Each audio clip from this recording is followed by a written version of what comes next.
আজকে চলে এসেছি দুটো টমেটো নিয়ে, আর এই দুটো টমেটো দিয়েই আমি আজকে স্যুপ বানাবো। আর চলো রেসিপিটা তোমাদের সাথেও শেয়ার করি।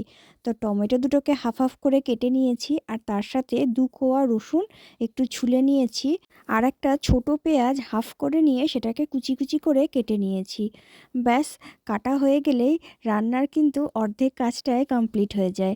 এরপর একটা ফ্রাইং প্যান নিয়ে নিয়েছি, তার মধ্যে টমেটো, পেঁয়াজ আর রসুনটা দিয়ে তার উপর অল্প একটু অলিভ অয়েল, একটু নুন আর একটু গোলমরিচের গুঁড়ো ছড়িয়ে একদম লো ফ্লেমে দিয়ে একটু ঢেকে কিছুক্ষণ হতে দিয়েছি। কিছুক্ষণ হওয়ার পরেই টমেটোগুলো যখন দেখা যাচ্ছে একটু নরম হয়ে গেছে, তখন আমি উল্টে দিয়েছি টমেটোগুলো। তারপর ঢাকা দিয়ে আরও কিছুক্ষণ হতে দিয়েছি। কিছুক্ষণ পর যখন টমেটোগুলো ভালো মতো সিদ্ধ হয়ে গেছে, তখন ফ্রাইং প্যানটা সরিয়ে এটাকে ঠান্ডা হতে দিয়েছি। আর ঠান্ডা হয়ে যাওয়ার পর টমেটোর গায়ের যে খোসাগুলো, এগুলো এমনি উঠে আসে, তো ওগুলো আমি সরিয়ে ফেলে দিয়েছি।